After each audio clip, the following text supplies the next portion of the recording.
Mr. Lee. Sure. I have some questions on Burundi, but I just want to make sure if you have an if asked on this. Tony Blair, resignation, letter to the Secretary General. Do you have it? Yes, we have read everywhere that Tony Blair has sent in a letter resigning as the quartet envoy. We were told it was emailed to the Secretary General. We checked with the Secretary General as of a few minutes ago. No letter has yet been received. When a letter is received in his inbox, we will confirm it, but at this point, all I can say is that we've seen the press reports. Okay, on Burundi, I wanted to ask you this.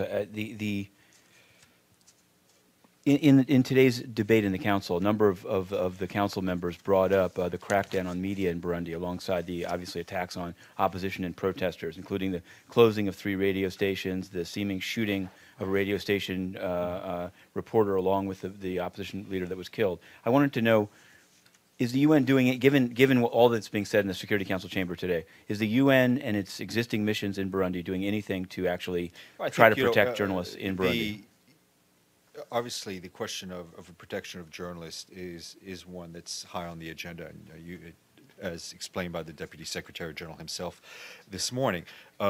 It is critical for Burundi to move forward. A critical part of Burundi moving forward in a peaceful way in political dialogue is a free press, and that a free press be allowed to operate. So it's clearly part of the overall discussions that are going on. But like in the Secretary General's statement on the attack on the opposition leader, were you was he or DPA or whoever wrote it unaware that there was a journalist also gravely I don't wounded think. at the same time? We may not have been aware of the full details, but obviously attacks on journalists are condemned. And just one other question on Burundi to get there's a lot of discussion there about there's a picture, in fact, of a police individual shooting a submachine gun, and also a picture of him in a peacekeeper uniform. So I wanted to know, is DPKO doing anything to see whether people previously deployed or prospectively deployed? There's another individual named Mr. Donat as possibly deploying, are involved, and in fact, obviously we are. I think I haven't personally seen that picture.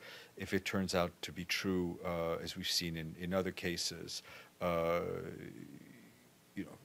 troop contributors are not permitted to use UN insignia, symbols, emblems on uniforms or planes outside of a UN UN peacekeeping operation.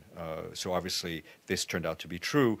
It would be in violation of those understandings. Obviously, the vetting process of peacekeepers from all countries goes through is a cooperation between DPKO and the Office of the High Commissioner for Human Rights. I think there's a special focus if troops would be coming in recently from Burundi. At this point, Burundian soldiers are continuing to serve in UN peacekeeping troops. And obviously the UN has no operational or any control over the troops that have returned to the country. Mr.